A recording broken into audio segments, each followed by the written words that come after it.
So I'd like to discuss with this episode about wearable technologies. Wearable technologies, as we intend them today, we see that the markets and companies have produced a great deal of shrinking technologies that can go in our wrists and our pockets, and they goes beyond the smartphone, the cell phone, or, for example, a pocketable tablet.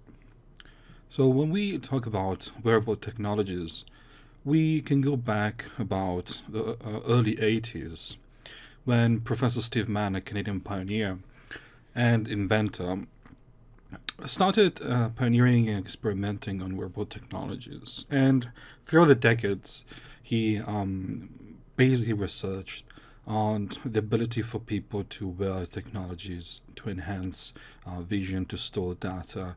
So pretty much what cell phone can do today, and we can have them in the palm of our hands.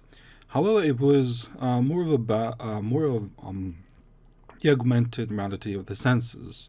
So Professor Mann went on a journey to fabricate and to working for the University of Toronto and for the MIT in the US, pieces of hardware like glasses and belts, where all the systems of the hardwares and the software will basically anticipate what Google glasses or the Snapchat sunglasses did in the 21st century. Now, when we think of wearable technologies, we've seen some experimentation throughout the 90s where some companies will come up with some wild ideas, for example, like fluorescent shirts or basically barcode shirts where you could have started sort of like text message based upon the code bar that was printed on the back of your shirt. So somebody will take a picture of that code bar, scan it through, and went onto the computer so you can immediately send a message. So it was a pioneering system for socializing with strangers. Now, small technologies throughout the last 20 years develop towards more of single item, became like a totem to pass our hands. We we think immediately as the product that shaped our understanding and our relationship, new platforms that from hardware became software and then it became social on the internet. So we have creations like the iPod, then basically shrunk to be something like the iPod Nano, and eventually another version of the iPod. It became the iPod Shuffle. So if we can think about wearable technologies, we can think of them not itself as something that we put on our hands like glasses, but something that is light enough to be carried around and that has reached technological singularity, if we can call it that way, where it doesn't become a burden anymore. It's so light and yet so functional that we even forget we have it on. And in in the past, we also saw that the affordability and the trending factors always being the main characteristic of any hardware component. And 2010 comes the announcement by Google that we have the Google Glasses. Now, the Google Glasses were a very interesting approach, or something that, according to Google, was supposed to revolutionize the industry. The first times that probably we associated the word disrupt with design and experience. Now, it was a very novel idea. So we had the idea of wearing the glasses that will become an interface for our daily life. So there was throughout one of the lenses, one of the right arm, we could see the activities that the computer could bring up to our attention, so we can read mail, take pictures, share them, and so on and so on. In itself, Google created more of a hardware piece rather than a platform. It was an experiment on how is a piece of hardware going to be accepted by the body. but that will come back a little bit later to discuss about that. Then something that in the last 10 years that caught everybody's attention, which is the second comeback of the virtual reality. Places like the Oculus Rift that throughout like crowdfunding, crowdsourcing, have basically reshaped the way people approach the interfaces, the UI and the UX design. And what does it mean? It means that basically we're going to we're going to see how games or application for works or general app will be a new facade for the entertainment or the business industry. As you can imagine, now we have the virtuality that is probably going to stay because if you remember the virtuality that came 80s across the 90s was very ahead of its time, and the reason why it didn't stay with us back then 20 years ago 30 years ago was because there was no hardware platform or software that people could use in their homes. In the 80s, 90s, PCs and Macintosh started becoming slowly a staple household piece, like could have been a microwave. And the power and the cost for the hardware to run virtuality back then were too much for the daily usage or the common person. Nowadays, with prices of technologies coming down, be smaller, cheaper, widely available, you can buy anything online, you can buy a retail store. So I've made the hardware platform far more reliable than in the past. So now we have inventions like Oculus Rift or any other variation that could really find a true application, a true use for the past experience and the future years. Now, another piece of hardware that has become very popular from kind of like 2007, 2008 are the smartwatches like Samsung, Sony, Android, Apple, Fitbit, and lately Pebble. Now we have even further shrunk technology. So we have what a smartphone can do, and we can have it on our wrist. We can use it as an extension per se of what we consider the functionality of a computer or of a tablet. And the Internet 2.0 delivered the basket for all the content to be created, to be moved across. And it's also a nice advance for the user interface and user experience design. And the fact that there's a new way to, or there's a new crowd of new customers that since globalization opened the market. So it's not about something that it is created for the Western world, but Asian market like in China, the Middle East and Russia, Eastern Russia, South America, and other continents.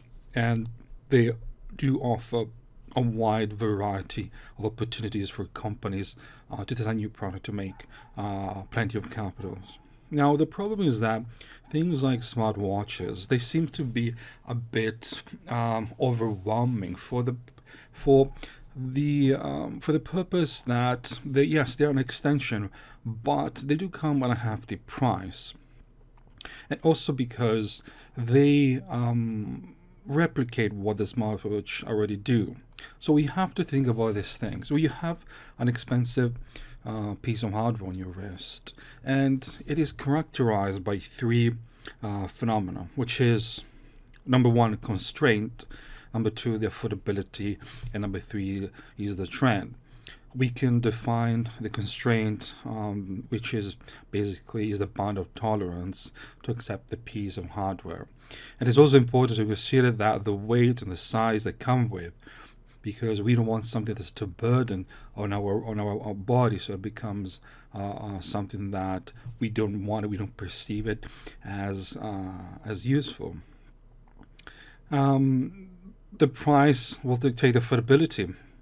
and the product basically upon initial purchase as well. And the user will be driven by the value of investments as an initial step. And then lastly, there's the trend, which could be considered as the appeal value of the technology. Basically, it's influenced by the release of the competitors' alternatives. And so in this case, we have aesthetic, the device, and the relative media exposures through the years. That it's sort of like a very important factors for any type of hardware out there. We also have to consider that trends tend to switch quite quickly. And for example, the sale of smartwatches are falling because most likely there's a big weight upon Apple's evolution, since Apple is being one of the most important, most influential company to design and produce hardware. And also Pebble, which came out pretty strong, but at the same time has stopped performing how the company wanted to. And as of December, Fitbit was about to purchase Pebble for roughly $40 million US dollars. So what does this mean? We could argue that the influence like Apple is one of the reasons why others are not leaders and followers. And there's this game where you have the leader that dares to publish the product, to go with the original design. Then you have many other followers who are still powerful in the market, but they don't dare to cross the line and become leaders because they don't have their financial skills, their design experience, they don't have the culture, they don't have the ability to understand how the global market actually works. So one of their most advanced product could work in their own preferable market, but cannot work into another one. Samsung product might perform very well into the Asian market and could perform very good in the Western market. But at the same time, there are gray areas where Samsung or the company might be unsure that going after them might be profitable, because there is a great risk of financial loss through patents, copyrights, designs, and other legal issues. Wearable technologies seems to suffer of the natural condition of constraints that we spoke about, the first and the trend, which is the second. And wearable technologies are artificial extensions of our body, so it's up to our subconscious to be able to keep them on for a relative long period of time. Companies should design light, efficient products if they want to continue to invest into wearable technologies. We cannot have a headset for virtual reality that it's very heavy, very uncomfortable, as though that after 30 minutes of gameplay or use, it's too much of a burden rather than a pleasure. And we can think in these terms where the thought of the average consumer for this product goes through a 3-step phase, which is the first one, I might think it's a nice piece of technology, maybe a bit bulky, but delicate. I'll pay good money for it, and it's trending. And then there's the second thought, which is, I'm not wearing this smartwatch to the gym or other places. It might get stolen or damaged if I don't have it on. And then lastly, we can see it as this other thought. If I wear the smartwatch all day, every day, it'll wear off sooner. It might scratch. It's delicate. And I want to enjoy it, not just for a couple of months. I leave it at home when I go to work. So there you go. There are some psychological and physical constraints that the users goes through. He or she would understand that having on a wrist, having with him or her this very expensive piece of technology, it's not a mechanical piece. For example, your $20, $30, or $50 mechanical watch that you can buy in a strip mall, they use it when you go to work or to the gym because it's cheap and reliable. If any mechanical watch falls on the floor, you can easily replace. It's not a big investment. However, something that comes for $3, $4, $5, $7, $800 price, you might think twice about taking it with you everywhere. And these are the psychological constraints that the users go through before making the decision to purchase or to continue to buy wearable technologies.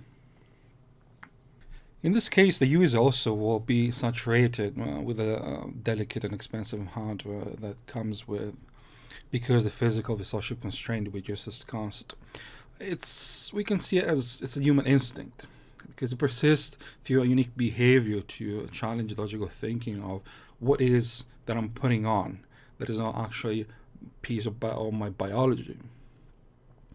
And we want to convince that wearable technologies are an artificial extension, but what it doesn't work that way. So we might feel that the situation that we subconsciously can experience might be a side effect of our physiques of our body. So there are other listings that we can do about wearable technologies, but these I felt like they were the most important one. The argument for this type of application can perhaps be made once technology is leaped again, and we can make everything that we use even lighter and comfortable to the point where it will be embedded into the fabric of our clothes. But then again, the market race of creating fads, and people will be far too afraid of using something that they cannot detach from their body. So we know that yes, we do carry the cell phone, the computer technology with us every day, but at a certain point, we use it for 30 seconds, a couple of minutes, and then we put it away. We take a break for like 30 minutes, an hour, we have lunch, we go out, and then we take it back. So the symbiosis relationship, it's the new challenge that the user will go through. Nevertheless, I still believe that it's not literally around the corner where you can consider wearable technology something that we can live 24/7 as if they truly were our sixth finger or a set of an extra eye. And going back, I would like to discuss one more thing about the Snapchat, the sunglasses. Snapchat, the application for sharing images and text, came out with this pretty cool idea of a set of two micro cameras, including to the sunglasses, which are really nice. The design is unisex, so it's pretty funky, pretty much. So there's no distinction. The colors does change, so you do share this images that you go through life. But then again, we don't know if the users is able to consider this artificial extension as part of the body.